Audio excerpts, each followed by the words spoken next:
ಹಳ್ಳಿ ಸ್ಟೈಲಲ್ಲಿ ಈ ರೀತಿಯಾಗಿ ಸಿಂಪಲ್ಲಾಗಿ ಚಿಕನ್ ಮಸಾಲನ ನೀವು ಕೂಡ ಮಾಡ್ಕೋಬೋದು.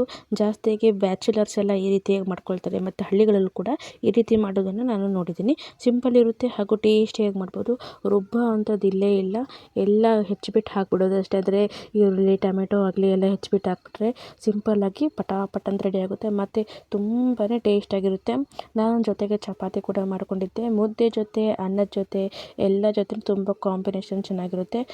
ನೋಡೋಕ್ಕೂ ಕೂಡ ಯಾವ ರೀತಿ ಚೆನ್ನಾಗಿ ಕಾಣ್ತಾ ಇದೆ ಅಂತ. ಬನ್ನಿ ಸಿಂಪಲ್ಲಾಗಿ ಹೇಗೆ ಮಾಡೋದು ಅಂತ ನೋಡೋಣ. ಇಲ್ಲಿ ನೋಡಿ ಒಂದು ಪ್ಯಾನ್ ಇಟ್ಕೊಂಡಿದ್ದೀನಿ. ಪ್ಯಾನಿಗೆ ಸ್ವಲ್ಪ ಎಣ್ಣೆನ ಹಾಕ್ತಾ ಇದ್ದೀನಿ. ಎಣ್ಣೆ ಸ್ವಲ್ಪ ಬಿಸಿ ಆಗ್ತಾ ಬರ್ತಾ ಇದ್ದಂಗೆ ಇಲ್ಲಿ ಸಣ್ಣದಾಗಿ 2 ದೊಡ್ಡ ಗಾತ್ರದ ಈರುಳ್ಳಿನ ಕಟ್ ಮಾಡಿ ಇಟ್ಕೊಂಡಿದ್ದೀನಿ. ಸಣ್ಣನೇ ಕಟ್ ಮಾಡ್ಕೊಳ್ಳಿ, ಯಾಕಂದರೆ ಬಾಯಿಗೆ ಮಧ್ಯದಲ್ಲಿ ಎಲ್ಲ ರೆಡಿ ಆದಮೇಲೆ ಸಿಕ್ಕಿದ್ರೆ ಅಷ್ಟು ಚೆನ್ನಾಗಿ ಅನಿಸೋದಿಲ್ಲ. ಎಲ್ಲ ಚೆನ್ನಾಗಿ ಸ್ಮೂತಾಗಿ ಒಂಥರ ಪೇಸ್ಟ್ ಥರ ಆಗಬೇಕು. ಅಲ್ಲಿವರೆಗೂ ನಾವು ಇದನ್ನು ಫ್ರೈ ಮಾಡ್ಕೋಬೇಕಾಗುತ್ತೆ. ಇಲ್ಲಿ ನೋಡಿ ಈರುಳ್ಳಿ ಹಾಕಿ ಈಗ ಸ್ವಲ್ಪ ಬಣ್ಣ ಬದಲಾಗೋವರೆಗೂ ನಾವು ಇದನ್ನು ಫ್ರೈ ಮಾಡ್ಕೋಬೇಕು. ನೋಡಿ ಈ ರೀತಿಯಾಗಿ ಸ್ವಲ್ಪ ನಾನಿಲ್ಲಿ ಮಾಡ್ತಿರೋದು ಒಂದು 1/4 kg ಅಷ್ಟು ಚಿಕನ್ ಮಾಡ್ತಾಯಿದ್ದೀನಿ. ನೀವು ಜಾಸ್ತಿ ಚಿಕನ್ ತೊಗೊಂಡ್ರೆ ಕ್ವಾಂಟಿಟಿನ ಸ್ವಲ್ಪ ಜಾಸ್ತಿ ತೊಗೊಳ್ಳಿ. ಇಲ್ಲಿ ನೋಡಿ ಚೆನ್ನಾಗಿ ಫ್ರೈ ಆಗಿದೆ. ಆಲ್ಮೋಸ್ಟ್ ಈಗ ಸ್ವಲ್ಪ ಕಲರ್ ಚೇಂಜ್ ಆಗಿದೆ.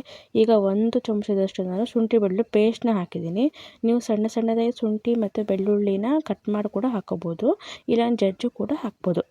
ನೋಡಿ ಹಾಕಿಬಿಟ್ಟು ಇದನ್ನು ಚೆನ್ನಾಗಿ ಮಿಕ್ಸ್ ಮಾಡ್ಕೋಬೇಕು. ಈ ಹಸಿ ವಾಸನೆ ಒಂಥರ ಬರ್ತಾ ಇರುತ್ತಲ್ಲ, ಅದು ಹೋಗಿ ಘಮ ಘಮ ಅಂತ ವಾಸನೆ ಬರಬೇಕು. ಅಲ್ಲಿವರೆಗೂ ನಾವು ಇದನ್ನು ಫ್ರೈ ಮಾಡ್ಕೋಬೇಕು. ನಾನು ಮುಚ್ಚಿ ಕೂಡ ಇದನ್ನು ಫ್ರೈ ಮಾಡ್ಕೊಳ್ತೀನಿ. ಎಣ್ಣೆ ಎಲ್ಲ ಚೆನ್ನಾಗಿ ಅಕ್ಕಪಕ್ಕದಲ್ಲಿ ಬಿಟ್ಕೋಬೇಕು. ಅಲ್ಲಿವರೆಗೂ ಫ್ರೈ ಮಾಡಬೇಕು. ನೋಡಿ ಮುಚ್ಚಿ ಒಂದು 2ರಿಂದ 3 ನಿಮಿಷ ಫ್ರೈ ಮಾಡ್ತೀನಿ. ನೋಡಿ ಇವಾಗ ಎಣ್ಣೆ ನೋಡಿ ಯಾವ ರೀತಿಯಾಗಿ ಅಕ್ಕಪಕ್ಕ ಎಲ್ಲ ಚೆನ್ನಾಗಿ ಬಿಟ್ಕೊಂಡಿದೆ ಅಂತ. ಇವಾಗ ನಾನು ಕಟ್ ಮಾಡಿರುವಂತಹ ಟೊಮೆಟೊನ ಹಾಕ್ತಾಯಿದ್ದೀನಿ. ಇಲ್ಲಿ ದೊಡ್ಡ ಗಾತ್ರದ 1 ಟೊಮೆಟೊ ತೊಗೊಂಡಿದ್ದೀನಿ. ಇದು ಹುಳಿ ಇಲ್ಲ ಟೊಮೆಟೊ, ಆದ್ದರಿಂದ ನಂತರದಲ್ಲಿ ನಾನು ಸ್ವಲ್ಪ ಮೊಸರು ಕೂಡ ಹಾಕಿದ್ದೀನಿ. ಇಲ್ಲಿ ನಿಮಗೆ ಟೊಮೆಟೊ ಸ್ವಲ್ಪ ಹುಳಿ ಇತ್ತು ಅಂದರೆ ಮೊಸರನ್ನು ಹಾಕಕ್ಕೆ ಹೋಗಬೇಡಿ. ನೋಡಿ ಇದನ್ನು ಹಾಕಿಬಿಟ್ಟು ಈಗ ಚೆನ್ನಾಗಿ ಮತ್ತೆ ಮೆತ್ತಗಾಗಬೇಕು ಟೊಮೆಟೊ ಎಲ್ಲ, ಅಲ್ಲಿವರೆಗೂ ಫ್ರೈ ಮಾಡ್ಕೋಬೇಕು.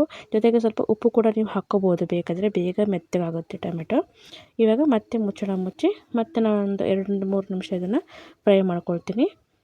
ನೋಡಿ ಮತ್ತೆ ಫ್ರೈ ಆಗಿದೆ ಚೆನ್ನಾಗಿ, ಎಣ್ಣೆ ಕೂಡ ಚೆನ್ನಾಗಿ ಬಿಟ್ಕೊಂಡಿದೆ ಅಂದರೆ ಚೆನ್ನಾಗಿ ನೀರಿನ ಅಂಶ ಎಲ್ಲ ಹೋಗಿದೆ ಅಂತ ಅರ್ಥ.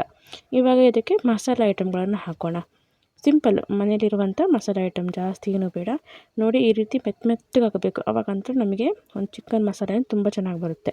ಇಲ್ಲಿ 1 ಚಮಚದಷ್ಟು ಚಿಕನ್ ಮಸಾಲ ಪೌಡ್ರ್ ಹಾಕಿದ್ದೀನಿ. ನೀವು ಬೇರೆ ಮಟನ್ ಮಸಾಲ ಅಥವಾ ಎಗ್ ಮಸಾಲ ಬೇಕಾದರೆ ಹಾಕೋಬೋದು. ಹಾಗೆ ಸ್ವಲ್ಪ ಅರಿಶಿನ ಪೌಡ್ರು, ಹಾಗೆ 1 ಚಮಚದಷ್ಟು ಖಾರದ ಪುಡಿ ಹಾಕ್ತಾಯಿದ್ದೀನಿ. ಹಾಗೆ ಅರ್ಧ ಚಮಚದಷ್ಟು ಇಲ್ಲಿ ಕೋರಿಯಾಂಡರ್ ಪೌಡ್ರು ಅಂದರೆ ಕೊತ್ತಂಬರಿ ಪೌಡ್ರ್ ಹಾಕ್ತಾಯಿದ್ದೀನಿ. ಹಾಗೆ 1/4 ಚಮಚದಷ್ಟು ಇಲ್ಲಿ ಗರಂ ಮಸಾಲನ ಹಾಕಿದ್ದೀನಿ. ಇಷ್ಟನ್ನು ಹಾಕಿಬಿಟ್ಟು ಚೆನ್ನಾಗಿ ಮಿಕ್ಸ್ ಮಾಡ್ಕೊಂಡ್ರಾಯ್ತು. ಮತ್ತು ಯಾವುದೇ ಪೌಡ್ರ್ ಹಾಕಬೇಕು ಅಂತಿಲ್ಲ. ಸಿಂಪಲಾಗಿ ರೆಡಿ ಆಗುತ್ತೆ ಹಾಗೂ ತುಂಬ ಟೇಸ್ಟಿಯಾಗಿ ರೆಡಿ ಆಗುತ್ತೆ. ಇದನ್ನು ಚೆನ್ನಾಗಿ ಮಿಕ್ಸ್ ಮಾಡಿಕೊಂಡು ಈಗ ಸ್ವಲ್ಪ ಪ್ರೆಸ್ ಮಾಡ್ತಾ ನಾವು ಈರುಳ್ಳಿನ ಫ್ರೈ ಮಾಡ್ಕೋಬೇಕು. ಜೊತೆಗೆ ನಾನು ಇಲ್ಲಿ ಹೇಳಿದ್ನಲ್ಲ, ಮೊಸರನ್ನ ಹಾಕ್ಕೊಂಡಿದ್ದೀನಿ.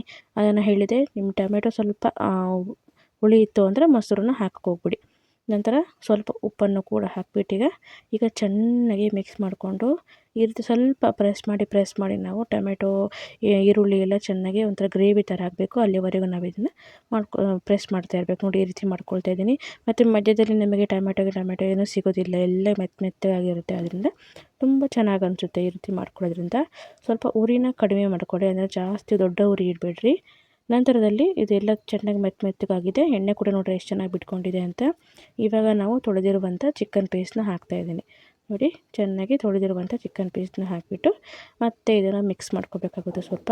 ಮತ್ತು ಇಲ್ಲಿ ಚಿಕನ್ನಿಗೂ ಸಹ ನೀರು ಬಿಟ್ಕೊಳ್ಳುತ್ತೆ. ನಂತರದಲ್ಲಿ ನೀರು ಮಿಕ್ಸ್ ಮಾಡುವಾಗ ಸ್ವಲ್ಪ ನೋಡಿ ನೀರನ್ನು ಹಾಕಿ. ನೋಡಿ ಈಗ ಮಿಕ್ಸ್ ಆದಮೇಲೆ ಚೆನ್ನಾಗಿ ಎಲ್ಲ ಮಸಾಲೆನೂ ಚೆನ್ನಾಗಿ ಮಿಕ್ಸ್ ಆಗೋ ರೀತಿ ಮಾಡಿ ನಂತರ ಇಲ್ಲಿ ಸ್ವಲ್ಪ ನೀರನ್ನು ಹಾಕಿ ನಾನೊಂದು 10 ನಿಮಿಷ ಇದನ್ನು ಬೇಯಿಸ್ತೀನಿ. ನೋಡಿ ಚೆನ್ನಾಗಿ ಮಿಕ್ಸ್ ಆಗಿದೆ. ಈಗ ಒಂದು 10 ನಿಮಿಷ ನೀರನ್ನು ಹಾಕಿ ಬೇಯಿಸ್ತೀನಿ. ಸ್ವಲ್ಪ ಜಾಸ್ತಿ ನೀರಂತ ಹಾಕೋಕ್ಕೆ ಹೋಗಬೇಡಿ, ನೋಡ್ಕೊಂಡು ಹಾಕ್ಕೊಳ್ಳಿ. ಮಧ್ಯದಲ್ಲಿ ಸ್ವಲ್ಪ ಮಸಾಲೆ ಗಟ್ಟಿ ಆಯಿತು ಅಂದರೆ ನಂತರದಲ್ಲಿ ಬೇಕಾದ್ರೆ ನೀವು ಹಾಕ್ಕೊಳಕ್ಕೆ ಬರುತ್ತೆ ನೀರು.